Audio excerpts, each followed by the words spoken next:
ఇది మామూలు విషయం అసలు, మామూలు గుండె పిడికెడు మంది లేనటువంటి రెడ్లు ఈ మెజారిటీ ప్రజలైనటువంటి బీసీల నోట్లో మట్టి కొడతా ఉంటే, బీసీ బిడ్డగా బీసీ తల్లి పాలు దాగినటువంటి, తల్లి పాలు దాగి పెరిగిన బీసీ తల్లి పాలు దాగినటువంటి బిడ్డలుగా ఏం చేద్దాం? వాళ్ళకి సప్పట్లు కొడదామా?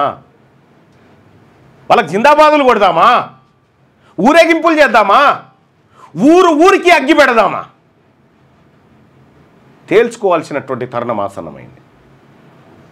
మల్లబుట్టం గుర్తుపెట్టుకో, మల్లబుట్టం. ఈ బీసీ ఉద్యమం మల్లబుట్టది. మిస్ అయితే తేల్చుకునుడే మన ముందు, ఇంకొక ఆప్షన్ లేదు. ఇలా మీడియా సంస్థలల్లో మీడియా మన కాడ లేదు, మీడియా మనది కాదు, TV9 మనది కాదు, NTV మనది కాదు, TV5 కాదు, ఏ ఛానల్ కూడా మనకు లేదు బీసీలకు. మనకున్నది ఒక సోషల్ మీడియానే, మనకున్నది ఒక సోషల్ మీడియానే. ఇలా సోషల్ మీడియా ఉంది కాబట్టే బీసీ నినాదం, బీసీ వాదం నిలబడ్డది ఇక్కడ.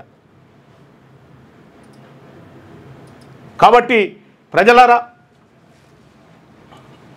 మీకు దండం పెట్టి చెప్తా ఉన్నా, మన ఎమ్మెల్యేలు, ఎందుకంటే ఫస్ట్ మనోడు మారాలి, వాళ్ళకు ఒత్తాసు చేసుడు వాళ్ళకి బంద్ చేయాలి.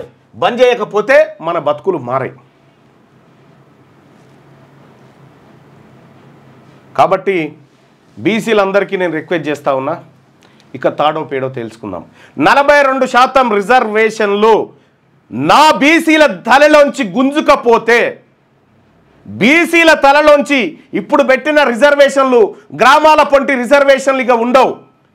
మీ ఊర్లో బీసీ వచ్చింది, బీసీ జనరల్ వచ్చింది అంటారుగా, అది లేపేస్తారు. అది లేపేయడానికే ఇప్పుడు కోర్టుకు పోయి పనిచేసిర్రు. గ్రామాలలో అక్కడక్కడ ఉన్నటువంటి రెడ్లు పెత్తనం చెలాయించడానికి, వెలమలు పెత్తనం చెలాయించడానికి ఆడుతున్నటువంటి డ్రామా ఇదంతా. పుట్టిందొకనాడు సచ్చిందొకనాడు గుర్తుపెట్టుకోరు. పుట్టిందొకనాడు సచ్చిందొకనాడు.